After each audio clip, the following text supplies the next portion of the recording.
Miguel Gamondi amesaini mkataba wa miaka 2 kuifundisha timu ya taifa ya Tanzania. Tunakwenda kuangalia kwa undani zaidi anakwenda kuinufaisha vipi baada ya kufanya vizuri kwenye mashindano ya AFCON 2025 pale nchini Morocco. Mimi ni Yusufu Mpuma, niko na Leopard John, mchambuzi kiongozi. Huyu atatupitisha kwenye yale yote mazuri kuhusiana na Miguel Gamondi. Leopard John.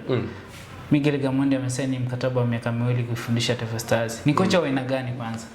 Yeah, of course ni miongoni mwa makocha bora ambao wameshawahi kuibariki ardhi ya Tanzania, kwa maana wanapomzungumzia Miguel Angel Gamondi ameshawahi kufundisha vilabu vya hapa Tanzania, kwa maana ameshafundisha Young Africans, lakini pia Singida Black Stars ambayo ndo ametokea kabla ya kujiunga na national team.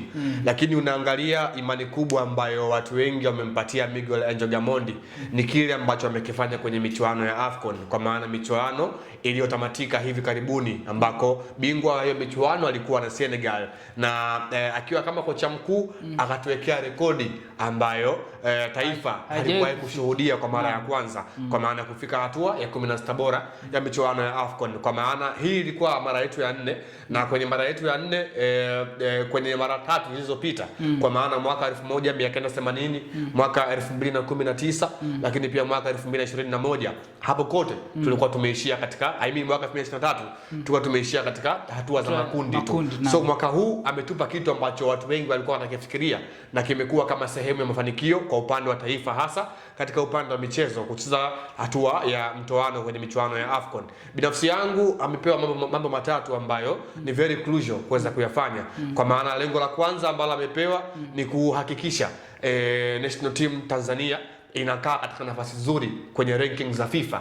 Kwa maana tunaangalia wakati tumefeli kwenye michuano ya AFCON, lakini pia kwenye zile friends games za FIFA ambazo tulibidi tufunge, tuliweza kupoteza, tukawa tumeporomoka na kuwa tunakaribia hatua za mbali. Kwa hiyo jukumu lake la kwanza ni kufanya kwanza arudishe Taifa Stars katika ranking nzuri, kwa maana tuwe katika eneo zuri la ranks, tusiwe mbali. Lakini cha pili ambacho inabidi afanye kwenye national team ni kutafuta vipaji ambavyo yani maplayers wa Tanzania ambao wako maeneo mbalimbali ulimwenguni, ili mradi waweze kujoin pamoja na kuwa kwenye sehemu ya national team.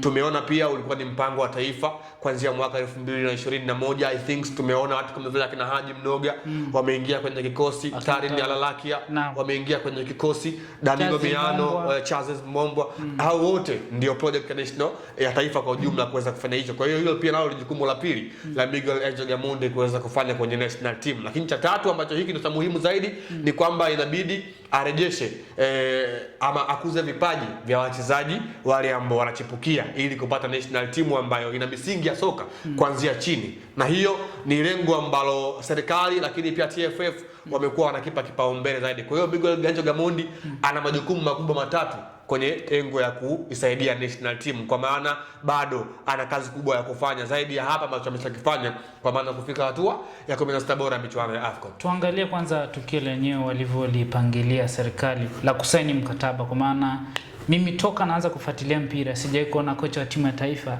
akiitwa akakaa sehemu na rais wakasaini mkataba hadharani. Huwa tunasikia tu press release inatoka, kocha fulani katambulishwa. Hili tukio the one walifanya, tuseme kwamba Tanzania tumebadilika, tunahitaji kukua kisoka hasa kwenye timu ya taifa, au ni kipi hasa kimefanyika? Yeah, of course, kwa sababu kwa siku za hivi karibuni tumeshuhudia kwamba makocha wa national team ama kocha mkuu wa timu ya taifa ya Tanzania ni miongoni mwa watu ambao wanalipwa mshahara na serikali.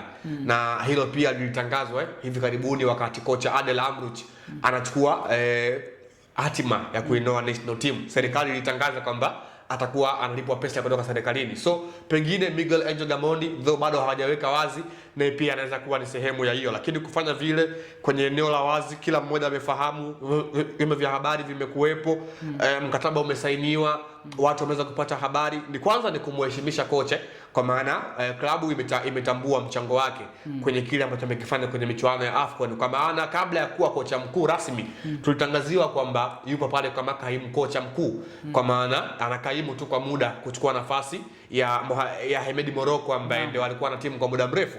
Lakini unaangalia pia ni kuweza kufahamu, kwa sababu mimi naamini Miguel Angel Gamondi kwa miaka ambayo ameishi Tanzania takriban misimu 3 anafahamu vizuri soka la Tanzania, anawafahamu vyema players wengi wa Tanzania, anafahamu vyema njia gani ambazo za kuzitumia ili mradi kufika nchi ya ahadi. Kwa hiyo ni kocha ambaye kwa sehemu yake anaifahamu vyema ligi kuu ya NBC Premier League, anaifahamu Tanzania, anafahamu pia the way ambavyo soka la Afrika linaishi. Kwa maana kwenye CV yake Miguel Angel Gamondi, timu ya taifa ya Tanzania inakwenda kuwa timu ya pili kuifundisha, kwa maana mara baada ya kuwa kocha msaidizi kwenye benchi la ufundi la Burkina Faso mwaka 2001 hadi mwaka 2002. Kwa hiyo experience yake kubwa ilikuwa ni kwenye mashindano ya vilabu, kwa maana ameshawahi kuwa kocha wa El Casablanca kama kocha mkuu, ameshawahi kuwa kocha wa Mamelodi Sundowns, ameshawahi kuwa kocha wa Young Africans, ameshawahi pia kuwa kocha wa RI Tanga ya Morocco, lakini pia ameshawahi kuwa kocha wa Al Nassr ya Libya.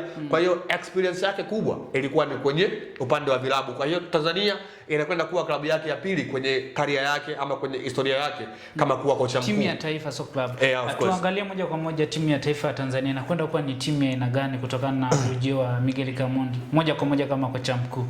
Tunategemea muendelezo katika yengo ya performance, kwa maana wote tunakubaliana kwamba Tanzania Taifa Stars kile ambacho walikishow kwenye michuano ya AFCON ni kitu ambacho cha kupongezwa, kwa maana kuna kitu ambacho walikifanya hasa katika yengo ya kucheza. Unaangalia mabadiliko yalikuwepo hasa katika eneo la uchezaji, kuna kitu ambacho alikiongeza kwa wachezaji, kwa maana upambanaji tulikuwa tunashuhudia uwanjani, kila mchezaji amekuwa na morali.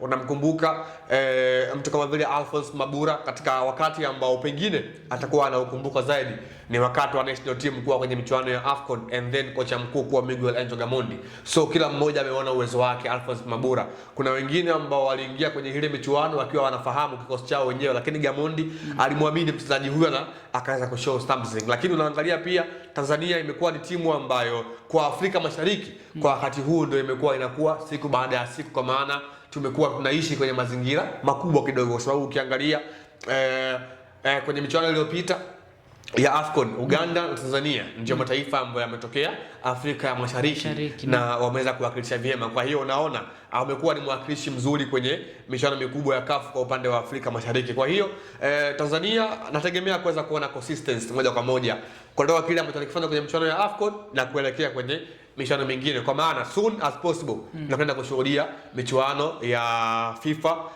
qualification, kwa maana kuweza kufuzu of course zile kalenda ya FIFA, kwa maana game za kirafiki, lakini pia tuna kampeni ya kufuzu michuano ya AFCON mwaka 2027 though kwamba Tanzania, Kenya na Uganda wamesha qualify automatically kwa sababu wao kimsingi ndio waandaaji, lakini kwenye mechi watakuwa pia ni washiriki kwa sehemu moja ama nyingine. Nikushukuru sana.